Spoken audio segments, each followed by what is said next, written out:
Just quickly, I just want to say a massive thank you to everyone who still listens to the podcast. I started 4 years ago, and since then I've had over 1 million downloads. I get 5,000 downloads per month, and I've had over 200 different guests. So a massive thank you to everyone who still listens. If you could please do me a favour, if you could rate and review the podcast, that will be amazing because it helps get the podcast out to new, conscious people like yourself. And my goal is to awaken as many people around the world. You can also follow me on Instagram. It's Yes King Oliver, should you wish to see what I get up to on my day-to-day moments. Back to the episode. So growing up, I used to be obsessed with like routines and having things in order because my brain would get comfort knowing that there's structure.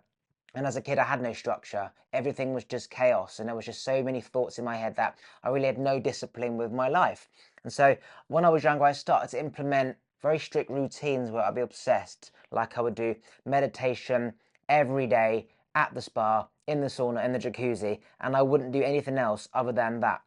And once I'd done that, I'd go to the field and I'd do my hour walk. And then once I've done that, I would then go to the gym. And I'd be very strict with all of these practices. And as life is getting busier and I'm slowly starting to not do this as much, my body is feeling not at ease as it used to be. And it's just a reminder that all these practices we put in place are so important, and you only realize like what it's like when you don't have them, when you don't do them. So you've got to like do it and lose it to have um the to recognize the difference of how life feels with these practices and how feels without them. And it doesn't really matter what else you do in your day if you've done those main things, because that's like the source of life, which is pretty much what everyone's done forever. And life these days is so complicated where we're distracted by that stuff and we're not focusing on the basics. But if you get the basics right, then it doesn't really matter what else you do because you've got the like basics of The grounding foundation. and coming home. Yeah, I fully agree. I think for me, my life has been coming back from when I was young. It's been very passive in the fact of like my grandmother had a strict spiritual practice, and I was just there witnessing her spiritual practice, witnessing her get up every morning at 3 a.m. because I was going for a late night toilet and just being like, whoa, just seeing her there in deep meditation and being kind of intrigued by it, but not feeling as though that was what I was meant to do. So my whole life actually has been a real journey of actually being carried on the discipline and on the energies of those that are around me.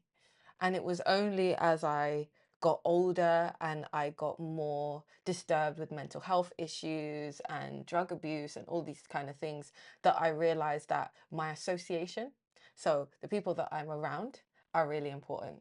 You know, that thing where it's like you are the 5 people that you are closest to. And as I obviously left the family home and wasn't around my grandmother because she moved to Spain when I was 10, I wasn't around this kind of structure. So I found myself just in the ocean of other people, friends who actually didn't have that foundation when they were young. So their foundations were watching TV. And yes, I did have this too. But my dad was very strict. I was only allowed to watch TV when I was 15. He was very strict in what I watched and when I watched it. And that was, again, a structure, but passively given to me. So as I got older, really now suffering suicidal, suffering from mental health issues. Now we're talking like uni age, so like 18, 19, that I started to realize like I was constantly crying out for that external guide, that external authority to discipline me and to structure me all the time. And meanwhile, connecting with people such as my ex, who was a Kundalini yoga instructor, and having a proper discipline of getting up and doing Kundalini yoga and breath work. And again, I was there, so I was doing it. And more recently, let's say when I got to about 25, 26, did I start to really access my own choice, my own willpower to be like, actually, what do I really want to do? What am I obsessed with? And I really became obsessed with frequency and sound, and sitting for long amounts of time meditating, listening to the solfeggio frequencies, which is what I work with at the moment. And that discipline, like you were saying, is so important to, I love to like wake up in the morning and just hit a tuning fork and connect to that resonance, because that resonance is a resonance of all life. The earth is vibrating with the Schumann resonance, and we have all of our chakras that have a specific resonance. And when we're out of line with those resonances, that's when we feel disturbed. That's when our normal day-to-day life doesn't flow.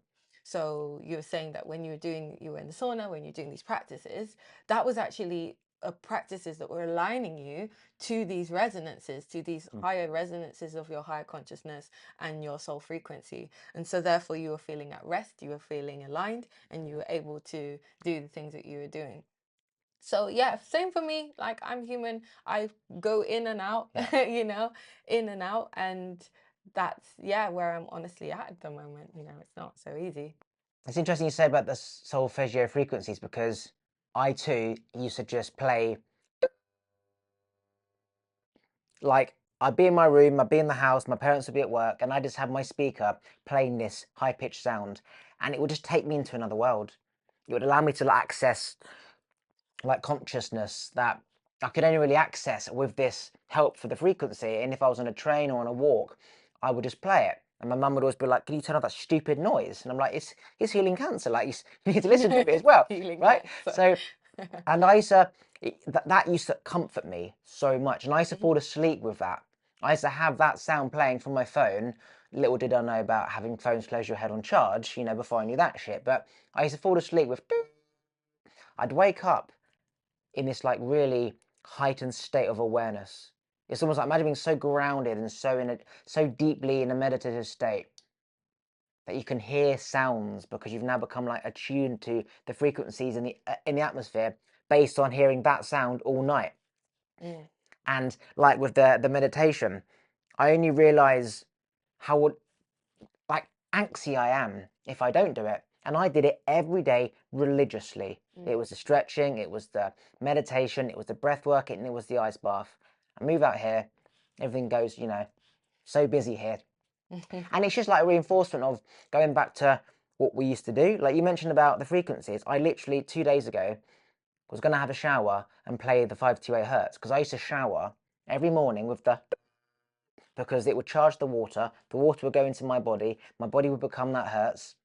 I did that every day, and I've lost it. So the fact that you mentioned that is like my download to get back into that, as opposed to listening to like just Radio 1. Get back into that state that really makes you connect to yourself, the energies and the frequencies. So that's a nice download. Before coming to you right now, I literally listened to 5. Did you? Yeah, just to 528. Yeah, That's the favorite one for me. exactly that one. Yeah. So, when you are in coherence, when you are in this alignment, it everything around you resonates. Like I was just saying before we pressed record, it's like if you don't do those practices and don't do that resonance, even the people, the beings that you are meant to align with and connect with, there'll be some distortion, there'll be some block and veil, you could say, that that there is clarity, there is connection, like we have with everyone, really everyone. But more and more people are waking up to the fact that we have to do these practices, the yoga, the meditation, the breath work. But those that aren't, all there is just an incoherence from their mind and their heart and their body. I'm a mover. I love to dance. I love to do yoga as well, as you know. Yes. And I find that if sometimes I don't want to talk, I don't want to communicate a lot all the time, about what I'm feeling, what I'm going through, because then you can create a story. Yes. And there is something so intrinsic with just moving the body, getting into dance, getting into your own rhythm. Rhythm is frequency, it is vibration, it's particle, it's wave, right? So I love that. And I love that you've always done that in such a disciplined way. And it's actually really inspiring for me, someone who has always been a very like, in and out, in and out with my practices. So it's really important, yeah, to like anchor them in and see them as the most important things really before you get on with what you need to get on with the day, because life has to keep moving, you know. Yeah, you mentioned like, you know, how you are human and sometimes you just can't be bothered to meditate and get in the ice bath. And I think that's important to not be so hard on ourselves. You know, I like, for example, if I want to go in the ice bath, I'm going to go in the ice bath. If for whatever reason I don't, and I now make myself go in the ice bath, I'm going to have resentment to the ice bath. Which means next time I'm going to think of the resentment I had and the fear and I didn't want to do it. Whereas if I don't want to do it, I just don't do it. And then the next time I think about doing it, I just do it. There's no blockage. There's no fear. There's no anxiety. There's nothing negative. It's just like this constant flow of positive and being in harmony of what you want. If you give yourself something that you don't really want, you're going to resent it. If you have too much, say, chocolate, and you feel sick, you're going to resent it. So I've always let my body decipher. My brain knows it's important to do the ice bath and have discipline, but my body, if it says, I don't want to go gym, or I don't want to go in the ice bath, don't. Because at the end of the day, if you're doing the whole thing for, say, overall health, as long as your health is benefiting overall, it doesn't matter whether you do it 3 times a day, 3 times a week. It's the reason why you're doing it. And not doing things all the time, every day, because it's routine, allows you to recognize the difference, which then confirms this is why you should be doing these practices. So now it becomes even easier to get out of bed and meditate and do breath work and do ice bath and sauna, because you actually really, really, really want to do it, rather than doing it because you should be doing it. Like my mum, every morning she does her exercises and her Pilates. I've never seen her miss a day. She's so disciplined and so in routine that before work, she does her exercises, she does her routine in the lounge. Just like she say, we'll clean the fridge out every Tuesday and do the cupboards every Wednesday in the bathroom, every whatever. Routine discipline. And I look at that and I say, wow, that takes such a mindset to like never miss a day. No matter how much sleep you've had, how stressed you are, how much stuff you've got to do, you still do it. And there's me floating around. Don't want to do the sauna, I listen to my body and I do it tomorrow. But then I compare it with my mum and it's like, well, you can't override that negative mindset. It's just, but is it negative? What's the like? Is it negative? Because so this is what I want to throw in here, is like the spiral nature of life and presence, rather than the linear doing continuously. So you have an inhale and you have an exhale. And if you're constantly inhaling, at some point you're going to have to exhale and something has to give. So it's really actually, yeah, about listening to your body, but are you so attuned to what's speaking to you? For example, is it the voice of laziness, or is it the true heart connection, body connection that is like, I've done enough, and there is a stress that I'm putting that is too much. And so now I'm honestly, in a grounded way, going to listen to that and respond to it, and then activate again when the natural energy to activate is there, you know. So it is the inhale and the exhale, it is the yin and the yang of life. And to be completely balanced and vibrating highly being, I do think there needs to be that yin and the yang, and that balance. I have never been a person, I rate your mum, and I rate, like I said, your diligence to see that and be like, yeah, that's amazing, and I'm going to continually do that. But it's something that Krishnamurti actually said, that when he was being artificially turned into this yogi, he was doing the yoga, his ashtanga, everything, every day, all the time, for years and years and years. And he came to the realization that, really, am I fully, completely listening to my body? Or am I in the dutiful dharmic way of being, of like, this is what I do? this is what I maintain to do because it gives structure.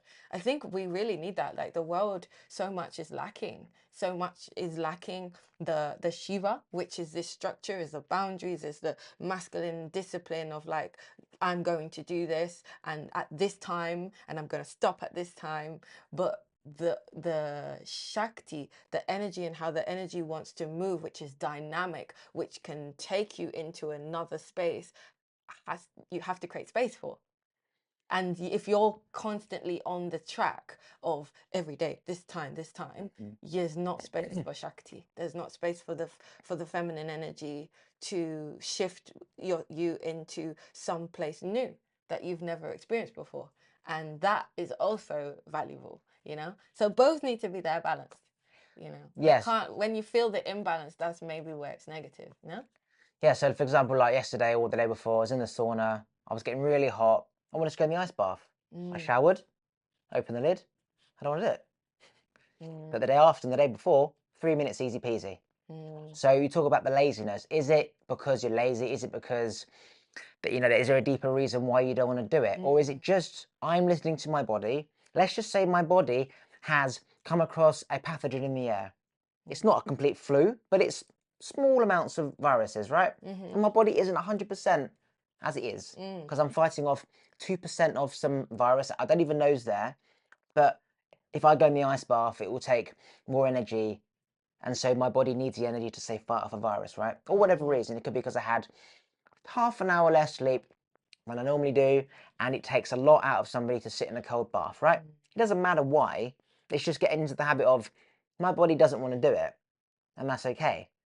But as you say, you do need a discipline and a structure, because otherwise, what's the difference between like laziness and not wanting to get out of bed, listening to my body, it wants to sleep in, or like, you know what I mean? It's a fine balance. You have to find it. And what the thing is this discernment. And discernment actually is the definition is being aware of patterns, being aware of the patterns of one's nature and how one is moving. That is discernment.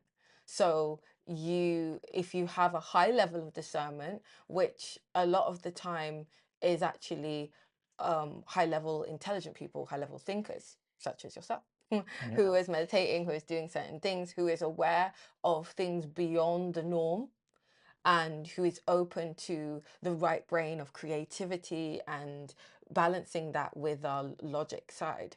So a being like that, such as ourselves, are always seeing patterns, and finding the connections between patterns, even in different modalities of life, you know, and say, oh, like if when I listen to this music, it makes me feel this way, but actually that might be connected with this astrology. And then but then when I'm in the, you know, if you speak about like that, it's like, okay, what do you want about? But there's a resonance there because there's a part of us that is understanding that there are patterns and there's coherence in things. You know what I mean? There are patterns. And that's how we understand discernment. But discernment is like a muscle, like everything else. You need to work on it. So I feel it's like that ice bath situation you said. It's like taking a moment, which in this fast-paced, lustful life that we have been programmed to be in, we don't give ourselves time to kind of be like, what is actually making me not want to do this ice bath right now? It was in my plan, it was in my mind space 2 seconds that ago. was gonna, and that's what I was gonna do. But then all of a sudden, so let me just sit with that for a second. And we don't even realize that we start getting antsy, and it's like, it's just 30 seconds, just a minute, really, that you could just stop and be like, actually, how does my body feel about this? And things will come up. It will tell you. You will tell you. Oh no, I'm just. Well, I do it all the time, and like maybe this one time I just can't do it. And the mind starts to speak, the monkey mind, you know. And so it's so important to catch those moments. Or you might feel into your body, and your body just goes, "I'm tired. I'm cold. I need to lie down." There you go. You know, so it's like taking the time within the silence, within the breath, within the space between the breaths, is where we become present, and where we actually can connect with the true truth of who we are, and what we really need in any given now moment. But in this fast-paced life, we don't do that for ourselves. Yeah. Yeah, so I see so many people say, you know, really, really tired, and they go to work and they're getting on a bit, you know, getting a bit fat, and so they need to start going to the gym. But they're absolutely exhausted, but yet they will still go to the gym because they feel like it's productive, and I said I was going to do it, and I'm weak if I don't do it. And so they will go to the gym, but yet they literally, body is craving for like just time out. And so, for example, they'll go home, and because they're so exhausted, they'll just eat shitty food, right? And the energy that they burn, they put back on. As opposed to coming home from work on the day that you should have gone to the gym but didn't want to go to the gym, and sat there with yourself and just be like, right, I feel like shit. Why? I need more sleep. I need to tell my boss I need to have a day off. And then through doing those things, you'll have more energy next time, which means you'll go to the gym because you want to, and you won't go and eat shitty food when you get back. So the energy you burn won't come back on when you come home. Those days out and time out that we need to give ourselves is extremely important, instead of being seen as lack of discipline or lazy. And yeah, I want to try and link that to the projector and you know, manifest data and you know, human design stuff. So, you know, growing up, people used to drain me, and I never used to talk unless I was spoken to. And I'd literally just go into deep meditation and literally just fall asleep. I could be at a dinner table, at a party, or whatever, and my brain's not stimulated. I'm listening, and I just want to fall asleep, and I go, right? And I realized through you that there's an alternative. You have to activate a conversation. So it's like, well, how do you do that? Ask a question, enough questions that they might ask questions about you. And then boom, your brain fires up. I didn't know any of this stuff growing up. I had no clue. It was just, I like to talk or I'm not talking. I didn't know there was an in-between, how to activate the in-between. And it's a profound thing you taught me, that people like us need to talk or want to talk, but others who aren't as empowered and confident often want the spotlight, so they will talk, and their lack of awareness of others having time to talk means that we just diminish because we see that that person is craving for spotlight and time, And also, and we don't care about the way that. that they function is different, you know, because they're a different energy type, Yeah. or design type, you know. So they are, it's not for a lack of awareness. It's just everybody thinks that everyone is like them. You know, like I just think that everyone's the same age as me until you ask them. You're like, oh yeah, you're younger, you're older, you know. So we all have that in us, that we just think that other people are like us, and the majority of the planet are generators, manifestor generators, who have an idea, then they have the energy to go and do the idea, and then they can just say it in a room and people go, yeah, I'm about that, yeah, let's go and do it. Whereas like our energy types is more observant, aware, sitting and waiting to be invited for our direction and our opinion that directs that explosive amount of energy. It's like, wait, hang on a minute. The projector in the corner. What do you think about what we're going to be doing right now? And we'll be like, yeah, I think that's a really good idea. But if we did this and sat for 5 minutes in deep meditation and maybe had a little prayer with each other, we would be more aligned. And then we'll go, yeah, let's do that. That's a bit different, but let's do that. That is our position, you know. So what I shared with you is like how to create invitation, because people don't function like that. So it's like, oh, can I share something? And normally everyone says yeah, because one, people are loving, people are kind, and hopefully we're in a group of our friends. Yes. So we can happily say, oh, can I say something, you know? And soon as that happens and they go yes, ding ding ding, all of the gates of invitation have been opened, and we can share. And also, what I've realized is that there is, you know, people that say sit back and listen and observe, and people are not oblivious to that, right? And then when that person does often say something, they're listening, and it's either valuable or it's not. So let's just say you're at a conference, someone put their hands up, and he's waffling on, he's umming and butting, and you know, so the other day, and it's just like, mate, hurry up, right? Everyone's switched off. And there's some people that you're just locked on, right? There's something about them and what they're saying and how they're saying it. You just, everyone stops and is focused on that person, right? Let's just say that that person is a projector and doesn't say much, but when they do, it's like a killer shot, right?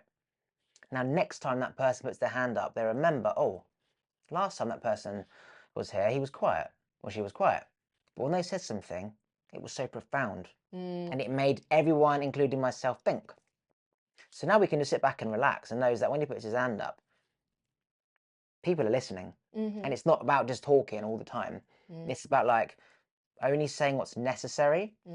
And as somebody used to just like want to be heard so badly, I would just talk just for the sake of talking to be heard. But it's not, it wasn't being heard. It was like I was being seen, but I wasn't truly being like heard with what I was saying. And so as I listen and observe more, you get the answers that you would otherwise ask and say. But because you've got so much information from listening, you now can like articulate a specific question that probably everyone else is thinking as well, because you've listened.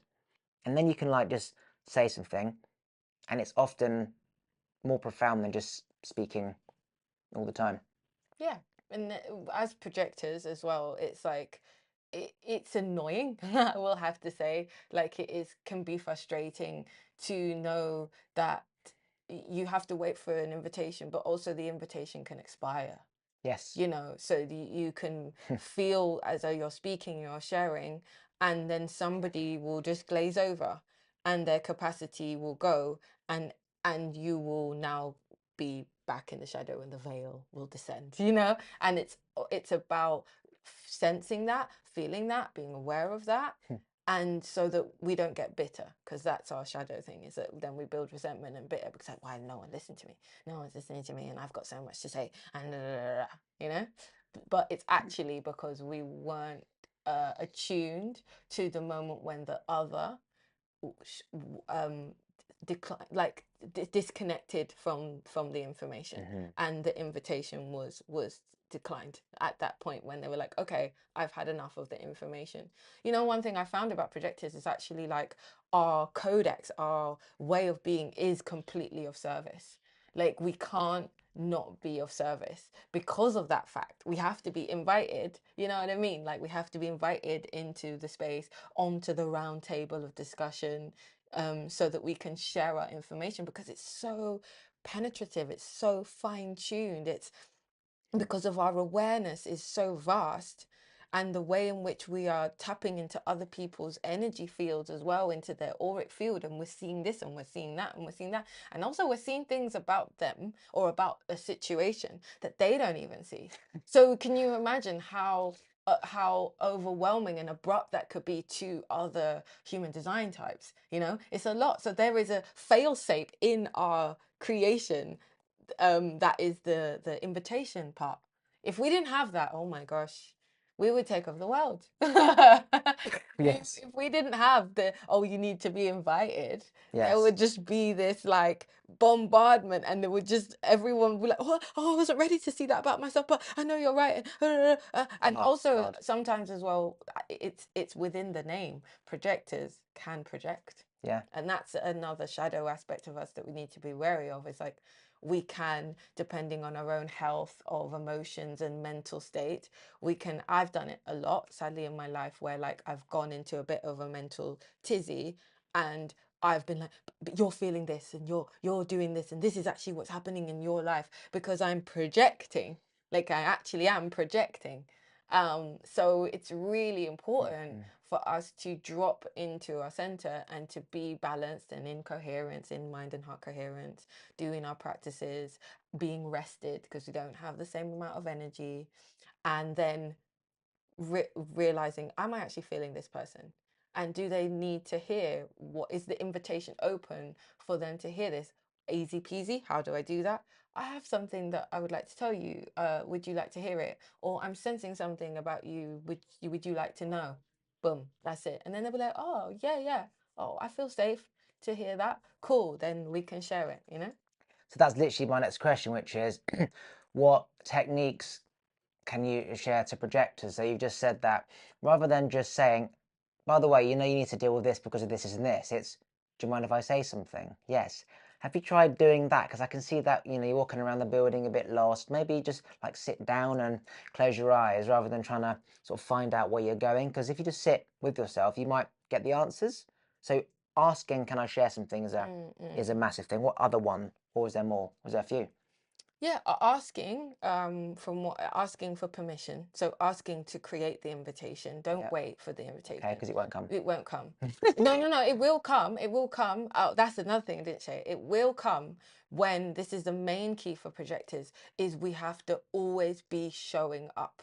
Always be showing up in our complete self, and that comes from being rested, being with ourselves, being in our own sacred space, making sure that we've eaten, that we've slept, we've done our spiritual practices. Then when you step out into the world, you're just there showing up as your complete amazing self. And then the right people will see you sitting in the corner and come over they'll feel that, they'll feel your essence and your resonance, and they'll come up to me like, hey, like I feel like I need to talk to you. That's happened to me before. Someone's literally just said, I feel like I need to talk to you. And I've been like, right, or they've been like, oh, and they'll just start talking it to me. Like a bus just start talking and asking questions. And I'm just like, oh, okay. So, and then, Time you know to what I mean? project. Time to do what I do. And that is it. So there's, Oh, but the thing is sometimes wow. it is frustrating because we, um, we have more to give. And again, going back into what I said before about the patience key is like, actually, do we have the patience to sit in our radiance, in our complete leadership, in our complete sovereignty and divine power of who we are, to wait for the right people to come and be like, yeah, I want to work with you. Yeah, I want an energy healing with you. Yeah, I feel like I need to be on a real podcast and I want to work with you. Like, can we wait? And that's the one thing as a projector is waiting, is waiting if we don't want to, you know. So what came to me is, are you saying that essentially, if you're a person who does gigs, you got to keep getting new business, going into pubs, giving up business cards. They know that they're there. They know you're there. They've seen you. So next time they'll be like, hey, are you doing a gig? Do you want to sing? If we're not asking for the invite, we're just a bloody donkey in the room. As far as they know, that donkey just doesn't talk. It's just there, right? You have to show So up no in one your will full. ask Yeah, no one questions and will. no one will engage you because you're just a fucking autistic person in the corner saying nothing, right? Instead of, oh, no, I'm not autistic. I'm well aware. I'm waiting for the invite. But you're Yeah, saying you've got to keep you got asking to for the stop invite. Then asking. they see, oh my God, that person just said some amazing stuff. So the next time they remember that and they go, what do you reckon? You're showing up, giving that business card. You're Yeah. showing up, giving that business card. So that's the mistake that I made my whole life. I'd wait for ages for someone to ask me about me and I can, talk about everything. I didn't. So I went home and I didn't have friendships because I just wasn't my full self as a Yeah. projector. So I would rather sit in bed and just like meditate or go to the spa and meditate, right? But you're saying it's very important to continuously trying to activate the invitation because if you don't, you become stagnant and people Activate the forget you're there. invitation, you're saying, but also be the invitation. What I mean by that is be it. Be it like a beacon, like a lighthouse, so that people can't avoid you. It's not active. It's passive in its nature. The projector is passive in its nature. It's the active thing is the hack that I talked to you about. So the hack is asking a question. You know what I mean? So like, oh, I see that you like tea. Would you like to know what I know about tea? And you might be like, yeah, I like tea. Okay, yeah. What do you know? See, I've created the invitation. I've created that you've asked me. Or I could sit here with a lot of different herbs and teas and just start in my own world making an amazing brew. And you see, in the passive way, I'm showing within my opulence, within my complete being, that I'm about this tea. Waiting for someone to walk past and go, what tea is that? Oh, thank you, finally. Yeah. Finally, hi, I'm Japa. Yeah. Let me tell you about this. Exactly. Mint. So that's the thing. Yeah. It's being it embodied all the time, showing up as that and living that, and that's the most important thing. As myself with a background in performing arts and music, it's just continuously writing songs, continuously sitting there and playing. I wasn't going up to somebody and going like, do you like music? Would you like to hear me sing a song? You see what I mean? It's like that's creating the invitation. I didn't. I just was music. I just put out songs. I just was it. I made an Instagram. I had a YouTube. I had a MySpace. You know, I did the things that made me a role model, or brought me into the public eye, whatever field, you know. Like, obviously I'm in the artist field, but you could be in any business field that you can do this in. When you're in your job, you know, in your office, just doing your work, showing up, making forms, making spreadsheets, being the thing that you want your manager or your boss to see that. And they will see that you're constantly doing that. And if they're aligned with you, this is a big thing. If they are aligned and they are in heart-brain coherence and resonance with you, they will go, hey, and give you the opportunities that you require. So for us, it is a bit of a waiting game, but we are waiting in our complete radiance. So it's not even boring. It's fun because you're being you know? And like, that's the best thing, is to just be you. That's really interesting, because essentially, like, I get a lot of pleasure out of observing. And sometimes I get more pleasure out of, I was about to say something and then someone else says it instead. And I'm like, oh, maybe you thought about that because I was thinking about it. So now I'm like, just sort of sitting in the feeling of, wow, energy, thoughts, vibrations, everyone's picking up each other's stuff. Don't need me to say it anymore. And so I'm so happy just observing and not saying it because they've said it, or that person's, like, say, really desperate to talk. And I witnessed that and I'm like, no, have your time. And the beauty of seeing somebody talk, and I can see that they're desperate to be heard. And I'm like, I've been heard. I can plant that thought to the side. It doesn't matter anymore. And I'm just aware of myself wanting to say something, was about to say something, but instead of giving that person time to say something. Now, I could interrupt and be like, actually, I was going to say something, but go, nope. And just being in that home of, this is the state I'm normally in, which is just observation and waiting, to the point where you don't need to talk because you're in that home state, as you say. So that's really powerful. Yeah, you're in your radiance, you're in your power of what you enjoy, and that's great. That's okay. And there will be that moment when suddenly, and it's happened to me in groups of friends, where like I'm actually just so comfortable just being me, being in my completeness, and then someone go, "Oh, Japa, like, what do you think about that?" And I'm like, "Ah, well, da da da da da da," you know. I never thought you'd ask. Yeah, and the whole PowerPoint presentation. and it's great. It's a great feeling. And then when it ends, and then I've said what I said, everyone goes, "Yeah, thanks for that. Actually, that was that, like, I really resonated with that." And then the conversation continues. Beautiful. That's just our position. You know, I remember when I first read about a projector, I was like, no, what? You have to wait. And no, I want to be a manifester. I want to have this energy. And I just realized that actually we're a part of a larger organism. We are a part of a bigger body, the human body and the community body, you know?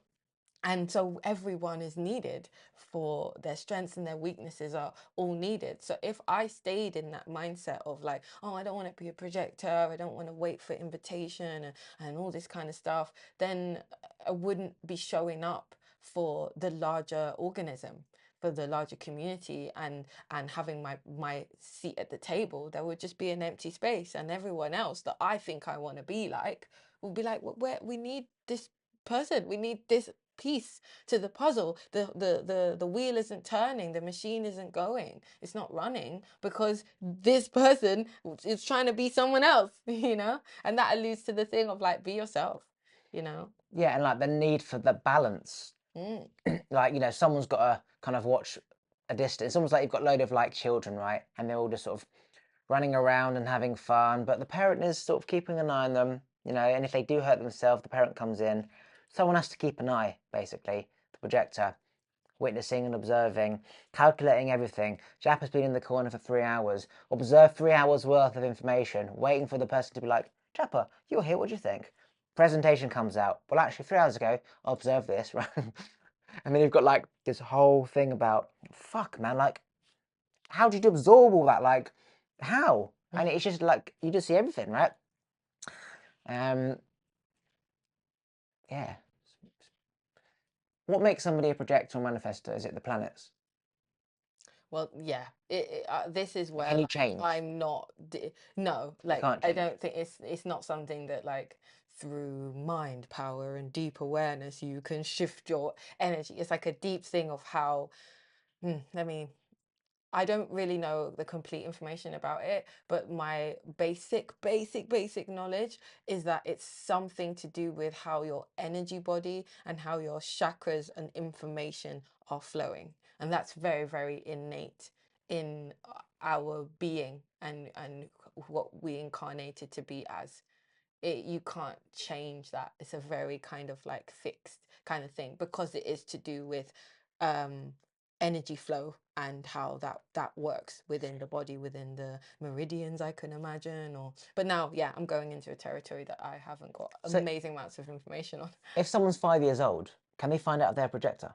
Yeah, because it's the same as astrology. It's just you type in you go onto the website human design. There's many human design websites. You put in your date of birth and your time of birth, and it will give you your human design and other information on there, and then you'll know. See, if people like knew this when they were young, right, which taught them how to interact in a social situation, the whole world would be completely different. It's true. You have the different people in power, different people in businesses at the top. Businesses Essentially, would you're work following your better, path. yeah, but businesses work better. So I've seen so many Yeah, of course. YouTube videos of like how in the workplace a projector should work, or how in the workplace a manifestor generator should work. There is so much information out there now to help people to understand how to position themselves and how to work. Like, what is the best daily routine for a projector or a manifestor or a generator? What is how do they stay optimum in the work scene, Place. the workplace. Yeah. Like, you're saying that eventually bosses and companies will be like asking not what uni you go to or, Yeah. stupid nonsense questions, and instead it'll be like, what human design are you? And then be like, actually, we need a leader for this role, and we don't think our manifest generator is going to be right for this, but we've got another role which is a creative role, and we know projectors are going to be not as good at that, and generator manifestors are good, and so you'll give people their roles based on their human design rather than their sex, gender, and qualifications, because it all means absolutely fuck all.